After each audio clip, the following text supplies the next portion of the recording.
পাড়ার কাকিমাদের আমরা সব সময় খারাপ বলে থাকি। আমরা পাড়ার কাকিমাদের বলে থাকি সিসিটিভি ক্যামেরা, পাড়ার কাকিমাদের বলে থাকি তাদের জন্য আমাদের জীবন অতিষ্ঠ হয়ে উঠছে।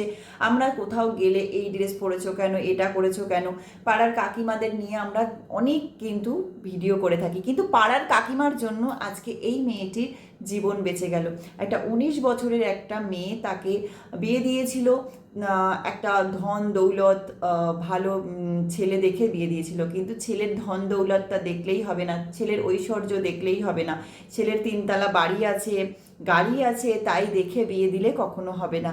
ছেলে কেমন, ছেলের ফ্যামিলি কেমন, সেটা অবশ্যই দেখে বিয়ে দিন।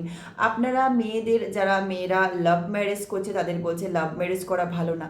তাহলে লাভ ম্যারেজ করছে যখন, তারা নিশ্চয়ই দেখে শুনে করছে, তারপরেও আপনারা দেখে শুনে বিয়ে দিন। আর যারা দেখে শুনে বিয়ে দিচ্ছেন তারাও কিন্তু শুধু তাদের বাড়ি আছে, গাড়ি আছে, চাকরি করে সেটা দেখেই বিয়ে দিলাম, সেটা কখনোই করবেন না। কারণ এই মেয়েটা কিন্তু এই পুরো মানে কি বলবো, তার যত ফ্যামিলির মানুষ ছিল সবার কাছ থেকে কিন্তু সবার নাম্বার, তার হাজবেন্ড, তার শ্বশুর, তার শাশুড়ি সমস্ত কিন্তু কিন্তু ব্লক করে রেখে দিয়েছিল, সারা রাত দিন নির্যাতন করত। এটাই কিন্তু উঠে এসেছে। আর আর কি কি ছিল, তার বাপের বাড়ি গরিব কি বড় লোক আমরা অতটা জানি না, কিন্তু আমরা জেনেছি যেটুকু সেটুকুই তোমাদের জানাচ্ছি। তাই অবশ্যই খারাপের মধ্যেও কিন্তু সবসময় ভালো লুকিয়ে থাকে। আজকে এই কাকিমায়, পাড়ার সিসিটিভি ক্যামেরা কাকিমাগুলোই যদি না থাকতো, তারা যদি না খেয়াল করতো যে প্রতিদিন এই বউটার উপরে অত্যাচার হচ্ছে, বউটা কেন বেরোয় না, বা নানান তাল যে কোনো কিছু হয়তো খেয়াল করেছে পাড়ার কাকিমারা, তারপরেই কিন্তু এই মেয়েটার জীবন আজকে বেঁচে গেল। তা না হলে কিন্তু মেয়েটা হয়তো অকালে ঝরে পড়তো। তো তাই আমি সবসময় বলবো, ভালোর মধ্যেও খারাপ আছে, খারাপের মধ্যেও কিন্তু ভালো লুকিয়ে থাকে। আর তোমরাও সবাই যখন তোমাদের মেয়েদের বিয়ে দেবে, অবশ্যই ধন দৌলত বা তার বাড়ি গাড়ি দেখে নয়, মানুষটা বা তাদের ফ্যামিলির মানুষগুলোকে দেখে বিয়ে দিও। আর যারা লাভ ম্যারেজ করছে, অবশ্যই সেই লাভ ম্যারেজ করলে যে খারাপ হবে তার কোনো মানে নেই।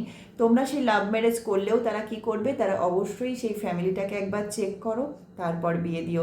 তো কি হয়েছিল একটু ঘটনা তোমাদের বলি।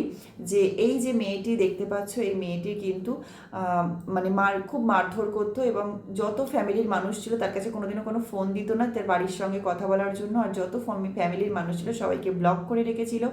তো মেয়েটা সবার সামনে যখন এসে পড়ে তখন হাউমাউ করে কাঁদে যে হ্যাঁ আমাকে মারে, আমাকে বের করো। এই সবার যখন সবাই সামনে থাকতো, এমনি সময় যদি পাড়ার কাকিমারা জিজ্ঞাসা করতো, বলতো না না মারে না। এই কথা যদি মারে বলতো তাহলে তো আরও মার খাবে। আর সব সময় তাকে ঘরের মধ্যে তালা দিয়ে আটকে রাখতো। তো এই রকম মানে এই যুগে এসে, এই যে আমাদের এই যুগটা এসেও যে এরকম মানে নারী নির্যাতনের একটা ঘটনা হয়, সেটা আমরা ভাবতে পারিনি। তো তার জন্য তোমাদের কাছে রিকোয়েস্ট করব, তোমরা সবাই দেখে শুনে বিয়ে দিও।